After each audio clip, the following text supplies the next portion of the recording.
Yesterday, Eric had 58 baseball cards. Today, he gave a D away. Using D, write an expression for the number of cards Eric has left. One of the important reasons for doing problems like these is to get practice with translating from English to math. He starts with 58 baseball cards. He gave away or got rid of. That would be the subtraction sign. He got rid of D cards. So that's it. That's the entire answer. This one is similar. She starts with N dollars. She spends or loses $49. And that would be the expression to represent how much money she has left. On this one, Melissa has B decks of cards and 52 cards in each deck. So how many total cards does she have? Well, if it was one deck of cards at 52 cards per deck, she would have 52 cards. If it was two decks, then I think we can all agree she would have 104 cards. How do we get that? Well, we got the first one by doing 1 times 52 and the second by doing 2 times 52. So when we consider that it's not 1 or 2 decks of cards, but it is in fact B decks of cards, it would be B times 52 or 52B. And that would be the answer. Let's do a different one. 17 increased by twice Mai's age. So we start with 17, and that gets increased by Mai's age twice or doubled. As you practice doing these, they definitely get easier, but it does take practice. Remember that each piece of the expression is there for a specific reason. None of it is there as fluff or filler.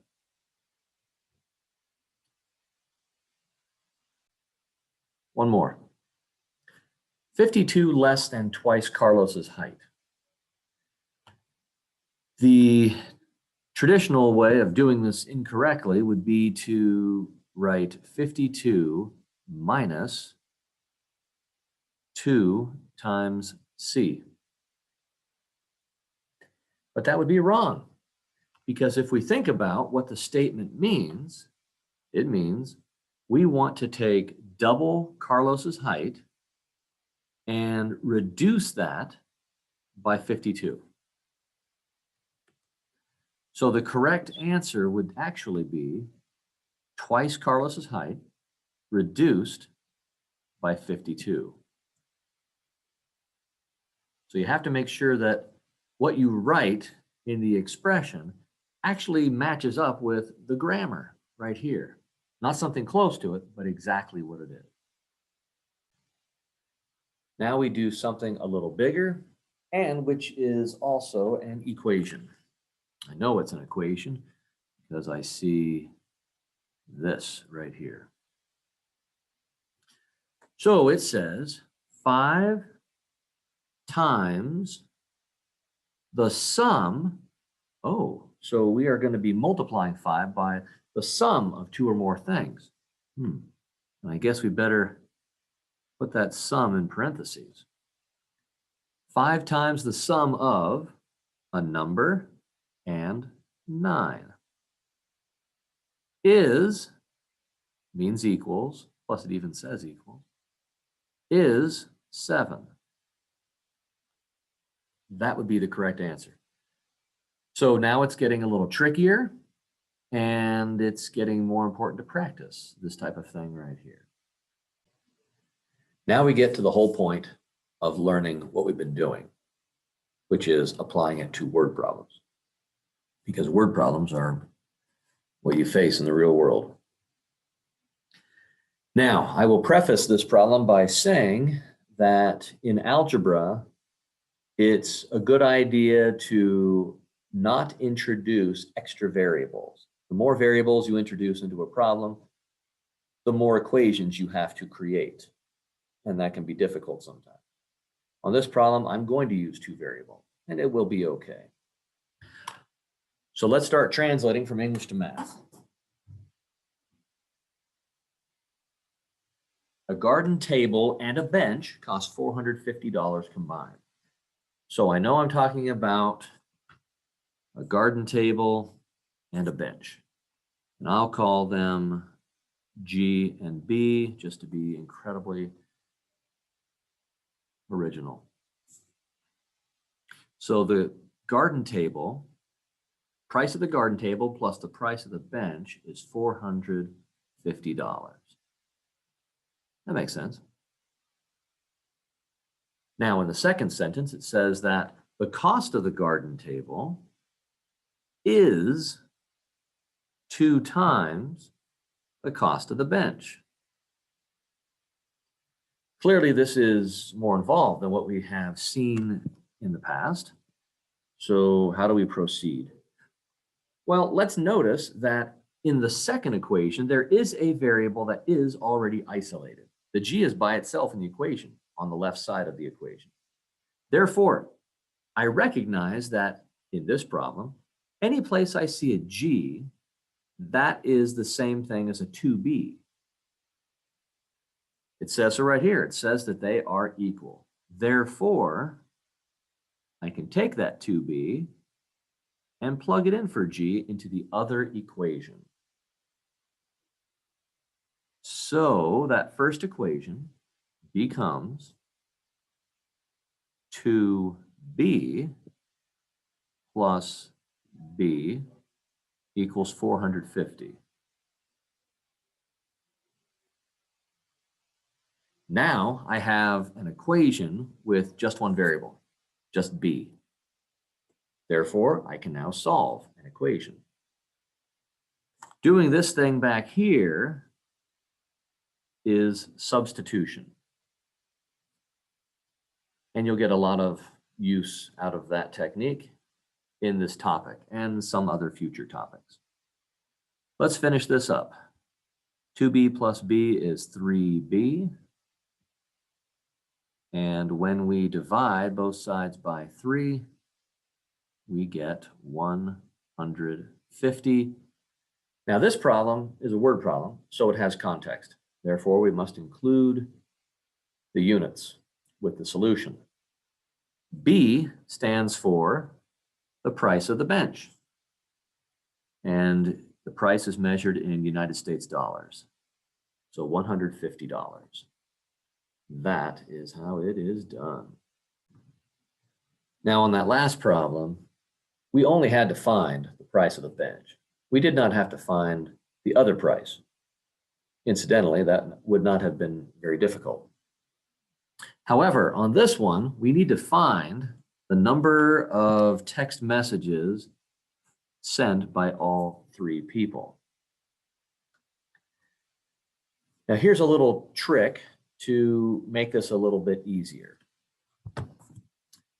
First off, I need to find number of texts by Yoko. Then I need to find number of texts by Deander and number of texts by Scott. Of course, the order in which I find these doesn't matter, but that's how it needs to be done, or that's what needs to be found. Now you'll notice on this problem, in the way that it is written, that two of the people are being compared to someone else. Deander is being compared to Yoko. Scott is being compared to Yoko. They are both being compared to Yoko. Therefore, to make this problem easier, let's have Yoko's number of texts be X. I could say, let's have X equal the number of texts by Deander or by Scott. But it will be easier if I do it this way because everybody is being compared to Yoko. Now it's time to finish these variable assignments. Deander has sent 10 more than Yoko. Since X is the number of texts sent by Yoko, Deander has sent that amount plus 10. And Scott has sent double the amount of messages as Yoko. Since Yoko sent X messages, Scott has sent twice that amount. The total amount of text messages is 110. So the number of messages sent by Yoko plus the number of messages sent by Deander plus the number of messages sent by Scott will be 110 messages.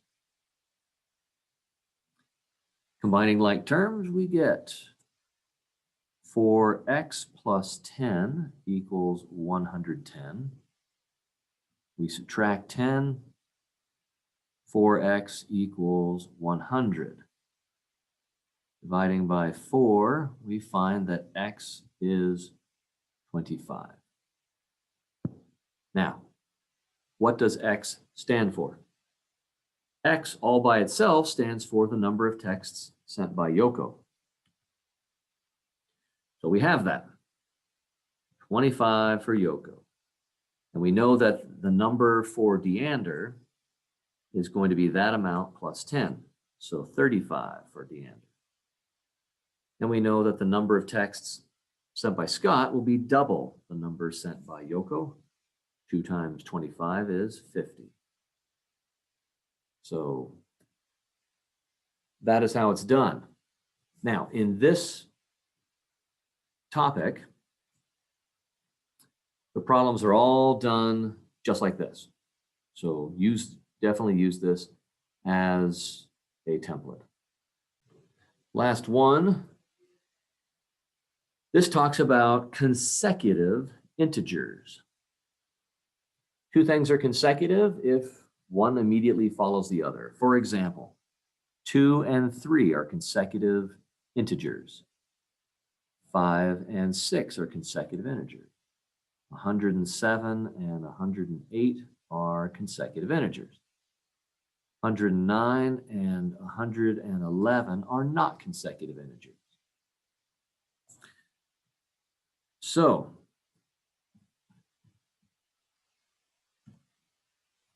we need to find both of those integers that add up to 121. You could guess and check the answer, and that would be fun. But it would be really good to know how to do it the algebra way, because that will help you with your algebra throughout the remainder of your algebra classes. So if x is our first consecutive integer, then what does our second consecutive integer have to be? Since they are consecutive, remember that one of them is always one larger than the other. So the next one would have to be x plus 1. It's just one bigger than the first one. So we know that the first consecutive integer plus the second consecutive integer, I know it's plus because it says sum, they add up to 121. So 2x plus 1 is 121. If I subtract 1 I get 2x equals 120, and dividing by 2, x is 60. Now, x stands for the first consecutive integer. The second consecutive integer is that same thing plus 1. So x plus 1 is 61. And those are my two consecutive integers, which do add up to 121.